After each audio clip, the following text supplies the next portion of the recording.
Mostrar que tem outros participantes. Você pisca o olho, viu? Ou levanta o dedo, ou baixa o dedo, alguma coisa. Quando começar. Olá! Estamos aqui hoje reunidos para tratarmos da responsabilidade civil médica. Formamos uma equipe a pedido do nosso professor Bruno quê? É Bruno Cerqueira. Bruno Cerqueira. Nosso professor. Rapaz, como é que pode? Eu, aluno do cara, do nosso ilustre professor. Está tudo perdoado. E esquecer. Então vamos. Dr. Bruno Cerqueira, professor de Direito Civil 7, Responsabilidade Civil. E vamos tratar de responsabilidade civil médica. A nossa equipe é formada por Franciele, Josafá Ramos, Márcio Vitor, Priscila, Luiz Henrique, Marta e este que vos fala, James Rodrigues. Iremos tratar dessa responsabilidade civil baseada inclusive em 3 entrevistas, onde fomos a campo entrevistar 3 profissionais, Dr. Ulisses Anselmo, doutora Cláudia Silveira e doutor Eduardo Leite. Vamos agora, pormenorizadamente, tratar de cada assunto para que você possa compreender melhor sobre responsabilidade civil médica. Josafá, e responsabilidade civil médica é subjetiva? A satisfação, James, está aqui, compor essa equipe. A responsabilidade civil médica, via de regra, ela é subjetiva. O médico responde subjetivamente. Que implica dizer, James, e nosso caro colega Márcio, implica dizer que respondendo subjetivamente, o médico só será alcançado, só será condenado, se ele tiver cometido aquele ato ilícito e tiver culpa. E, inclusive, se a parte que acusa o médico puder provar a culpa. Então, cabe o ônus da prova a quem acusa. E a responsabilidade objetiva, onde é que fica? Lógico. Via de regra, é subjetivamente que o médico responde. Existem situações em que ele pode responder de maneira objetiva. Mas quem tem a maior responsabilidade objetiva são as estruturas, James.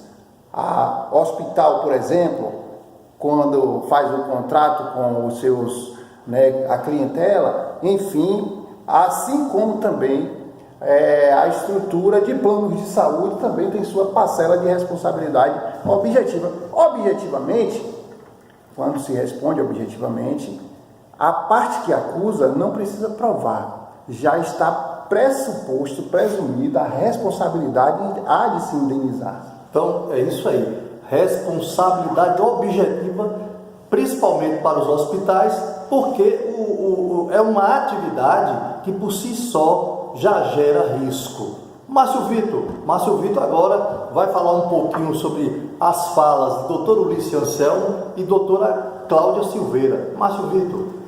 Bom, meus amigos, então, na saída a campo, eu e meu amigo Josafá fomos ao consultório de doutor Ulisses Anselmo, e lá foi abordado que ele, hoje em dia, faz o trabalho dele com base no Código de Defesa do Consumidor. Que então, ele precisa ter uma base em cima do código para poder fazer um bom trabalho e que o paciente esteja satisfeito naquele momento. E também fomos conversar com a doutora Cláudia Silveira, que lá foi abordado também a saúde integrativa. O que é que quer dizer essa saúde integrativa? A saúde integrativa quer dizer que para poder ela identificar algo a mais no paciente, ela precisa trabalhar conforme as recomendações do paciente para identificar o que realmente ele está sentindo naquele momento, para poder passar uma boa comunicação da forma que está sendo tratado naquele momento. Eu posso também dizer a vocês que ela também se encontra na formação de delegada do Conselho Regional de Odontologia, não é isso? De Odontologia da Bahia. Bem lembrado. Entendeu? Essa parte do Conselho Regional da Bahia, eu vou pedir que meu amigo Josafá comente um pouquinho para a gente. É interessante incluir essas entrevistas, que na verdade o nosso internauta vai ter acesso e acompanhar diretamente. Vamos exibi-las para que ilustre um pouco do sentimento do profissional médico, profissional odontólogo que faz parte do segmento, o sentimento dele em relação a isso, James, porque o paciente se dispõe a ser tratado, vai lá e se entrega aos cuidados do profissional médico. E aí o médico que sai, por exemplo, da faculdade, que acabou de estudar e vai para uma experiência prática de fazer um procedimento no paciente, esse médico tem uma responsabilidade enorme. Ele responde caso ocasione o dano. Então a gente foi buscar esse sentimento dos profissionais. E essa atividade é meio? Olha, a atividade é uma boa indagação, né, para o nosso público universitário também, é uma boa indagação se a atividade médica, a responsabilidade civil médica é enquadrada em atribuição de meio ou atribuição de fim. Exato. Se o médico pode prometer um resultado ou se ele está, de certa forma, as suas ações têm que ser precisas, como diz bem a doutora Cláudia Silveira, ela enquadra bem que se você proceder certo, você não tem culpa. Então a atividade não é, o médico não promete uma cura, afinal de contas o paciente tem a sua própria conjuntura, para poder proporcionar também com o auxílio do profissional, com a atribuição de medicamentos. Ele tem que garantir o tratamento, né? A cura é uma consequência. É um resultado natural consequente. Pronto. Interessante, eu quero ler aqui um pouquinho, na 16ª edição, Silvio de Salvo Venosa, volume 7, Responsabilidade Civil. Aqui na sua página 161, diz o seguinte: os médicos, cirurgiões, farmacêuticos, parteiras e dentistas são obrigados a satisfazer o dano, sempre que da imprudência, da negligência ou imperícia em atos profissionais resulta morte, habilitação, inabilitação de servir ou ferimento. Isso aqui, inclusive, é abordado pelo médico Dr. Ulisses Anselmo. Em um dado momento, na entrevista, você vai assistir. Você acompanha na sequência. Dr. Ulisses Anselmo falando a respeito desse sentimento dele. Negligência, imperícia e imprudência. E é interessante pontuar, já me permita também, Márcio, que o Dr. Ulisses Anselmo, na sua percepção, o marco divisor na relação médico-paciente é o Código de Defesa do Consumidor. Bem lembrado. Quando o Código passou a ser, a vigorar no Brasil, então os médicos também e odontólogos passaram a ter mais esse instrumento de cobrança das suas condutas. Ou seja, a pessoa está com um problema dentário, de repente acusa o médico e aí vai no PROCON. Pode ir no PROCON? Pode.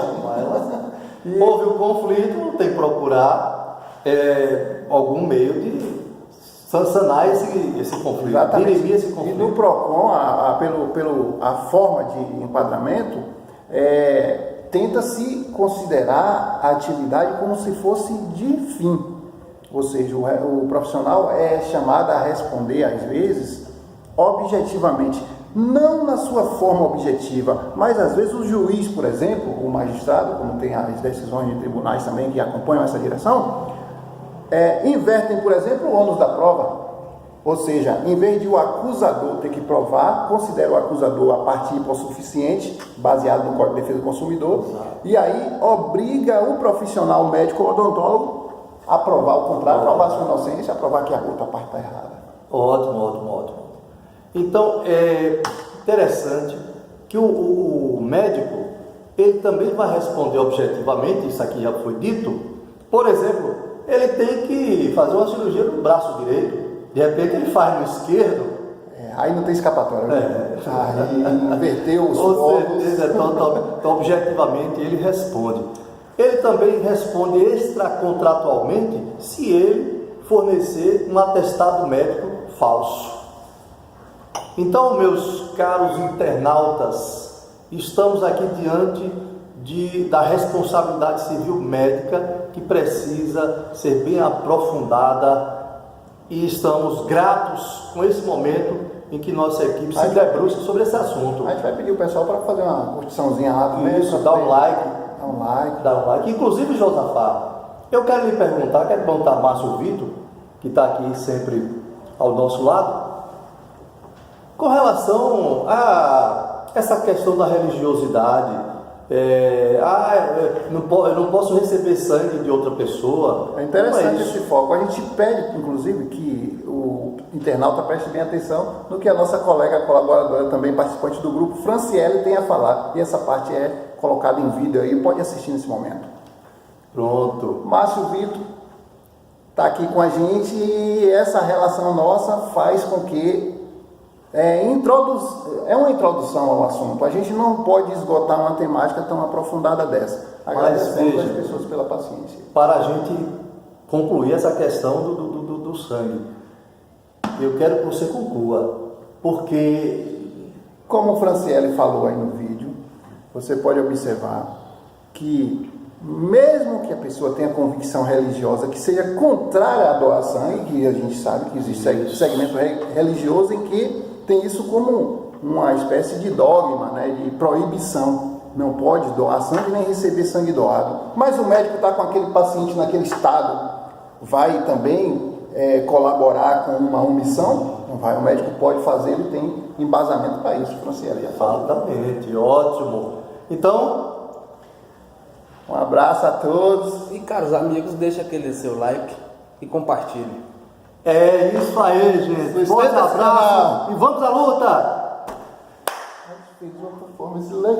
Tem uns dois caras que eu estou esquecendo aqui, rapaz, mas tem ainda. Tá perfeito já. Viu? Olha, eu fiquei preocupado quando você falou. Eu falei algumas coisas. Da questão de Franciele, porque a gente não sabe se vai ser possível, porque ela está em outro momento. Não, ela já está gravado o vídeo. Sim, a gente não sabe se vai ser possível fazer a colagem. Aí não tem problema não. Se não for possível, mas por isso que eu queria que ele desse. Mas não tem problema não, que aí o professor falou alguma coisa, a gente falava, ela não pôde vir no dia, mas ela fez uma gravação na biblioteca. Não, é exato, mas aí, para o internauta que não está... James, essa colagem, será que a gente tem risco de não fazer? Aí tinha que checar. Essa parte aí pode ser. A gente estava trabalhando em dois focos, porque eu estava pensando que era para a gente anunciar cada uma entrevista que vai rolar. Por favor, Marcelo. Porque não há, a gente vai colar as outras, as dos médicos e tudo. Eu estou dizendo que aquele pedacinho pode ser que não haja como colar. Gente, vamos descer que eu tô com Aí, ó. Cadê o som, André? Agora presta aí, Márcio. Faltou falar aqui. Formamos uma equipe a pedido. Isso é legal. Meu cabelo ficou. Não acho que o outro tá baixo não. Dá uma pausa aqui, por favor. Pode dar uma pausa. Tá gravando.